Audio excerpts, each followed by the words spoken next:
Yom Kippur is upon us, and Shalom. Nice to see you, brother. And I really just wanted to tell you guys a story today that I think that will encapsulate a lot of what's about to happen. Yom Kippur is called Achas Shana. It's called one time a year. It's also called Yom HaKadosh, the holy day. It's a day that's not in this world. It's a day that you completely leave this universe. I'm not just saying that.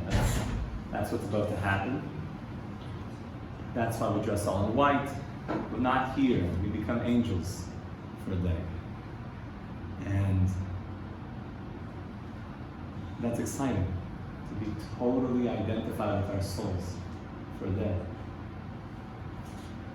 That's why, what's the gematria of a Satan? What's a Shin? 300. 300. What's a Test? 650. 9. What's 50? So Three. what do we have? 339. The Satan. Yeah, we're good here. Has Satan. What's the Satan? The devil. Yeah, the devil. You know, the real devil is not like a pitchfork thing. It's devil.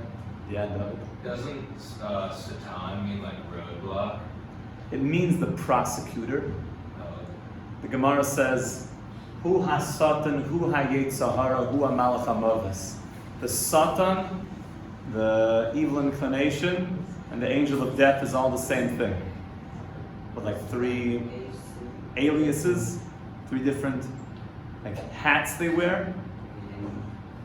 So the answer is there are 3 facets of the same angel, the same being. The Satan is, the Yetzer Hara is the one that gets you to follow him and convinces you that he's an alternative to God. That's the Yetzer Hara. He says, come after me. You're actually going to like life more when you go and dose at a rave. That's going to be a better life for you. And we think that he's actually offering us an alternative. The Satan is then the same being that says, oh, look what you did. And starts prosecuting, takes you to court. The Malach HaMavis, the angel of death, is the one that carries out the decree. So it's all the same being. But there's one day where the Satan, the prosecuting forces, 364 is of course one less than 365. The Satan shows up in our life for 364 days of the year. Looks like there's one that's missing. The 365th day is Yom Kippur. That's the one day the Satan is not there. So that's a good point. So the Satan is not there, but people will sometimes feel like, oh, you know, the guy beside me, oh, you know, he's too loud, he's too quiet, he took my seat, he did this, he did that. He didn't shower last night, he didn't shower today. Well, it's Yom Kippur. And whatever you can make up. All the things that could distract you. Or this guy needs my attention, but I have to get to that. Whatever comes to you, Yom Kippur is the day you realize there's nothing but God. There's nothing but God. There's nothing but holiness. The world is a holy place. That's the only real reality, is the reality of holiness. And that's why in Kol Nidre we say an interesting thing, that we are being mispalel im ha'avaryonim. You guys know what that means? Such a crazy thing to say. We are now getting ready to pray with all the losers and the lowlifes and all the wicked. And I don't mean that in like the cool way. I mean like real, like evil, wicked, witch of the West type stuff. Matir lispalal im avaryonim. We are now going to pray with the pirates and the sailors, and, you know, bring them all in. Bring them all in. What are we saying? And it's an interesting thing. that isn't it amazing that no matter how far a Yid, Hashem Yirachim, might be, every Yid feels something about them, like Yom Kippur is, you don't mess around. Isn't that an interesting thing? Whether they fast or not, that's irrelevant. But they know that there's something about this day that, oh, it's Yom Kippur today. Sandy Koufax will not play pitch on Yom Kippur. They know, and it's so amazing that it's like such a famous thing. That there's something about Yom Kippur that we don't mess with that day. And the answer is because the day when we completely realize that we've been holy the whole time, and that holiness, which is our real identity, starts shining forth. And therefore you can bring all the Avaryanim in, you can bring all the pirates and all the lowlifes and all the horrible people into the base medrash, because they're not horrible. They all have a soul. And Yom Kippur, we get to that recognition that all there is a soul. That's why the whole day we're leaving this world. Purim is the opposite. Purim, we come totally down into this world. And we also realize that there's nothing but God down here. That's why the real holy day of the year is Purim. But you need to go through Yom Kippur to get to Purim. Like, I'm a Purim Yid, rather. I'm a Purim guy myself, thank you. You can only be a Purim Yid if you're a Yom Kippur Yid first. If you can leave this world and realize that you're in the Shama, then you can honestly come back into the world, and even when you're just totally wasted in Gagangan, you are wasted, but in a holy way. I remember the Kaisel one Purim. And it only was this because this guy must have been a very holy Yom Kippur Yid. That there was a Yid that was trying to get like on the number 3 bus down there, like from the on Purim, to get on public transportation is like, who knows? Forget it. Not a great idea. Everything is pakat. It's not a good idea.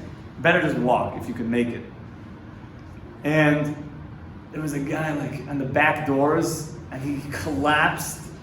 Like half his feet were on the outside of the bus, and he's like half on the inside. The door's like closing on his torso, and like the bus, like the command, and I was like, no, like okay, bring him in. And the bus, like people had stuff to do. This Mishloach Manos, it's not a mitzvahs on Purim. It's a busy day, and the thing is closed, and all of a sudden the guy starts just talking like Torahs. He just starts saying, Heilige Rabbi Akiva Eger gefragt an the places, the Pnei Yeshua gesagt.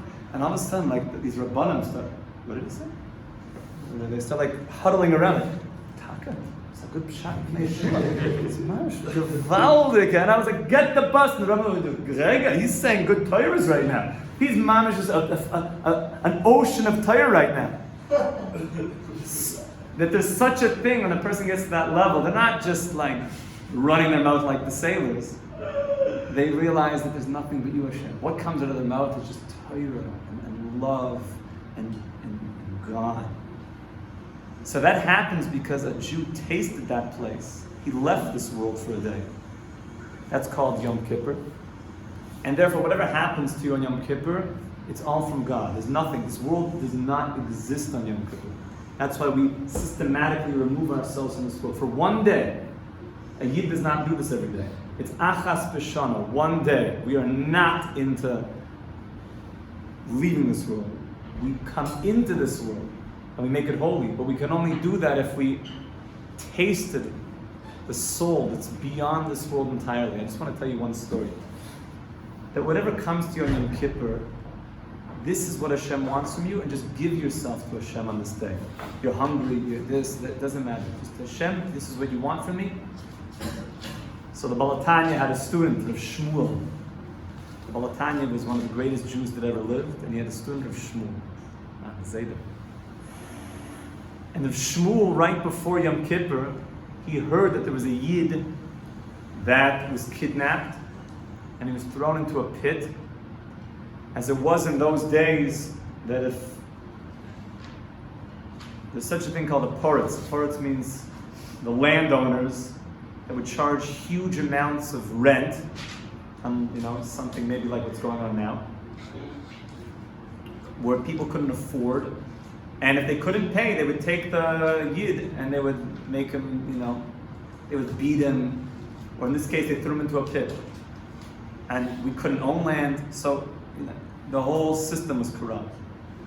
And right before Yom Kippur, if Shmuel heard that this Yid was thrown into a pit, and he would have starved to death, he would have died in this pit. And he would only let him come out if he paid this exorbitant amount of money. So if Shmuel went around doing the mitzvah, anybody know what mitzvah this is? That's right, Pidyon Shvuyim, which is a mitzvah deraisa, going around and trying to raise money to save this Yid, to save this captive. And he went around, and Yidden are very generous people, and people gave, but in those days, in those places, he didn't have very much, and by the time he went around, he had a few prutas, not that much. And he went begging the poor to let him out. He said, I will not let him out until you bring the entire amount, which was an exorbitant amount of money. And it was getting closer to Yom HaKodesh, closer to Yom Kippur. And he was walking back, thinking, strategizing what he could do to save this Yid, and he saw that there was a kretschmer. What a kretschmer is? Kretschmer is like, it's Yiddish for like a little inn, which was a common thing back then. Usually Yidden owned them, and they would host all the drunken. What is it? Kretschmer, like a little inn, like a Motel 6, but like more Heimish. Usually Yidden owned them, and then like the drunken chevra over there would come in, and Jews would make a little bit on the deal.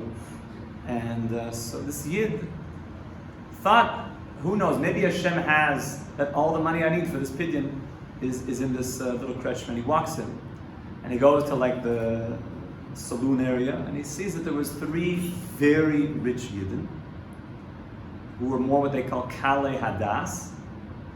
Or maybe let's say not very intelligent in the right areas. People can be very intelligent, but just not in the right. I wouldn't call them wise. There's many people in university faculties that might be intelligent, but they're very far from wise. So these people might have been intelligent, but they weren't that wise, and they were sitting around the table. Wise meaning that you think about this world and the world to come. That's called wise. So these people were sitting around, very rich, around this little table, and they were playing cards right before Yom Kippur. And there was an amount of money on the table that was so exorbitant that it was enough actually to save this Yid. And what do you think of Shmuel? That he ran over and he said, please, there's a Yid, he's in a pit right now, please, I want to save him. We have to save him. And they weren't paying much attention, because it happened to be that they were drinking. But Tzvi Meyer brings down this mice, he says, some very stark whiskey. Yain sraf me'oid me'oid. Yain sraf means, sraf is like hot wine, but that's the way in Jewish we say whiskey. But yain sraf me'oid me'oid means stark stuff, like really good stuff. And they were, getting involved, like we say.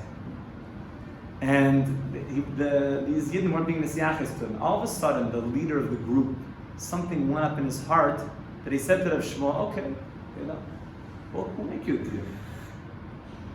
Whichever of us can drink the most of this stuff can take all the money. It's Erev Yom Kippur.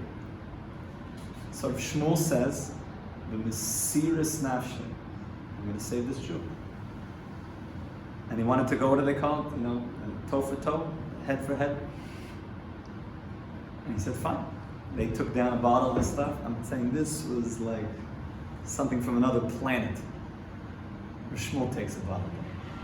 They take a bottle down. Rav Shmuel, we're talking like an old rabbi here. I guess it's a Chabad story, so maybe that helps the situation. But anyway, even the old Chabadniks, they didn't drink like this. This is not and they're going for it. First of all, it's Erev Yom HaKodesh. It's not a great idea to do that before, fast. They pound, and he's just drinking. He's keeping up with them. And all of a sudden, they're done, these guys. And Shmuel looks at this last bottle, he takes the whole thing back. Yeah!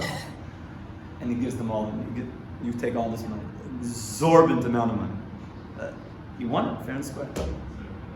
The only thing was, we're getting close to Yom HaKodesh. Now, Rav Shmuel could not walk. He couldn't move. But he could walk on his hands and feet. He starts walking on all fours with a huge amount of money in his kittel, getting ready for Yom HaKol. He's a huge bundle of money, walking on his all hands and feet, and he walks to the parts. He just takes this money and he says, counts it, fine. Takes the jewel, take it. Saves the Jew's life. And the only thing is, he wants to get to shul. Right? You know, Purim, there's other halachas. But that's true. It's true. If you can't be, it's called Oimid Lifnei HaMelech, stand in front of the king, and you can't. You cannot. But he's still a little bit of time, because the Balatanya had not yet come in. So he gets to the shul. The Balatanya was not there yet. He was doing all of his preparations before Kol Nidre. He passes out. He also walks on all fours to shul. Gets to shul, passes out in shul. Brings us other Yittim to shul. The other Yid was fine. He was just in a pit, starving to death, but now he's alive. But Shmuel is finished. He passes out in shul. At some point he feels the aura of the Balatanya walking for Kol Nidre. Now, it's hard to imagine what that would have been like. The Baal HaTanya coming in for Kol Nidre, and goosebumps. What is Baal HaTanya? Baal HaTanya, one of the greatest of the tzaddikim, the author of the Tanya, one of the students of the Maggid and the Baal Shem Tov, one of the biggest souls to ever come down to this world. The biggest neshamas. Literally, if he was in this room, we would be like going to the sun. Remember we talked about? You wanted to go on a hot date, so you go to the sun. It would melt. There was so much light. So the Balatanya wakes up, and Reb Shmuel, he feels it, and he comes out of his stupor. Except, now he's in Kol Nidre, but he didn't know that. He thought, for whatever reason, that it was Simchas Torah. So he wakes up, he runs to the Aron Kodesh. In Simchas Torah, we rip open the Aron Kodesh. There's Shmuel, he just rip. Atorei Solodas Ki Hashem Hu Elokim Einoi Mevadai. Don't know what to do. It's Yom Kippur. And he's crying by the Aron Kodesh like Simchas Torah. They're getting ready to dance with the Torahs. And the Chassidim like, get him out of here. Oh, he's drinking. Do you think the Baal HaTanya said that? So he knew. He knew everything that happened. He said, you don't understand. If Shmuel understood that Hashem wants him to go save a Jew's life right now, and he wants him right now, a few minutes before Yom Kippur, to drink probably more whiskey than you guys have ever seen in your lifetime. L'shem, in order to help this Yid, to give his life to help somebody else. Not only did he finish all of the tikkunim of Yom Kippur, not only did he did all of the spiritual accomplishments of Yom Kippur, he finished all the spiritual accomplishments of all of Sukkot, he finished all the spiritual accomplishments of Hoshana Rabbah, all of them from Shmini, and he's holding at Simchas Torah. He already finished the entire tikkun, it's called. The fixing of everything. He did it. He accomplished everything. So what's the takeaway for us? This Yom Kippur, who knows what's going to come to us? You might say, oh, it's going to be a situation. Lower lane, there should never be. Only good things for Klal Yisrael forever, amen. But we never know. We never know. Just get ready. Whatever Hashem throws at us this Yom Kippur, just be willing to take it upon ourselves, be willing to say, I'm going to give my life up to help another Yid. There's many stories like this.